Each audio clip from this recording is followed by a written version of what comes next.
बुद्धाय शरणम गच्छामि। फ्रेंड्स, आज हम भगवान गौतम बुद्ध के जीवन से जुड़ी हुई एक और कहानी लेकर आए हैं। इससे पहले कि आप कहानी सुनने में खो जाएं, आप हमारे चैनल को सब्सक्राइब कर लीजिए और बेल आइकन को प्रेस कर दीजिए, जिससे कि आगे आने वाली वीडियो की नोटिफिकेशन आप तक पहुंच सके। तो चलिए फ्रेंड्स, आज की कहानी शुरू करते हैं। एक बार भगवान गौतम बुद्ध एक जंगल से गुजर रहे थे। तभी हाथ में तलवार लिए एक राक्षसी वहां प्रकट हुई और कहा, अरे बुद्ध, आज तुम्हारे प्रेम को मेरी घृणा के सामने झुकना ही पड़ेगा। आज तुम्हारे जीवन का अंतिम दिन है। बुद्ध ने मुस्कुराते हुए उत्तर दिया, मैं घृणा, उपहास और द्वेष के आगे नतमस्तक नहीं होऊंगा। मैं निंदा, प्रशंसा अथवा उपहास किसी से भी प्रभावित नहीं होता। तुम मुझसे इतनी घृणा करती हो, पर मैं तुमसे प्रेम करता हूँ। राक्षसी ने पूछा, तुम मुझसे प्रेम क्यों करते हो? मैं तो तुम्हारा वध करना चाहती हूँ, फिर भी तुम मुझसे प्रेम करते हो। तुम्हें तो मुझसे नफरत करनी चाहिए, तुम्हें तो मुझ पर क्रोध आना चाहिए। तब बुद्ध ने जवाब दिया, मैं तुम में अपनी माँ का रूप देख रहा हूँ, और माँ तो प्रेम का रूप होती है। उसमें हिंसा हो ही नहीं सकती, उससे घृणा हो ही नहीं सकती। उससे तो सिर्फ और सिर्फ प्रेम और ममता की आशा की जा सकती है।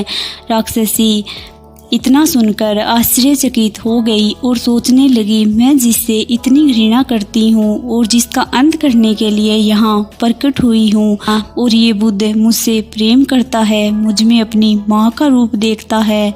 सच में ये बुद्ध तो धन्य है।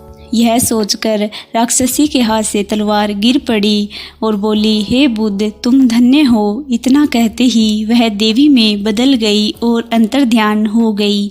दरअसल जो लोग दूसरों से द्वेष करते हैं, अंत में एक दिन घृणा उन्हें नष्ट कर देती है। घृणा से घिरे हुए लोगों को एक दिन घृणा ले डूबती है। प्रेम सत्य के आवरण से ढका होता है।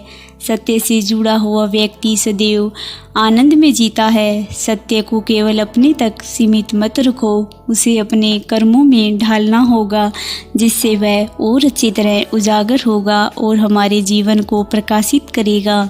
सत्य रूपी गुलाब की खुशबू है कर्म।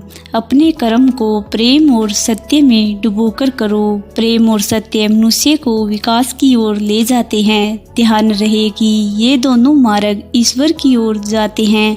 इस मार्ग पर चलने वाले सहज ही आनंद और शांति को पा लेते हैं। तो फ्रेंड्स, आज की कहानी आपको कैसी लगी और इसमें दी हुई शिक्षा को आपको भूलना नहीं है। भगवान गौतम बुद्ध की बताई हुई बातों को अपने जीवन में ढालना है और धीरे धीरे आप इन बातों को अपनाकर अपने जीवन में सुख और शांति का अनुभव करेंगे, ये हमारा विश्वास है। इसीलिए फ्रेंड्स, अगर आपको हमारी आज की कहानी पसंद आई है तो वीडियो को लाइक करें और चैनल को सब्सक्राइब कर लें।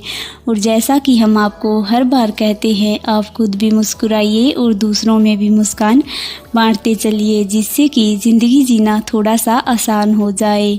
अगर आपको हमारी कहानी पसंद आई है तो कमेंट बॉक्स में बुद्धाय शरणम गच्छामि अवश्य लिखें।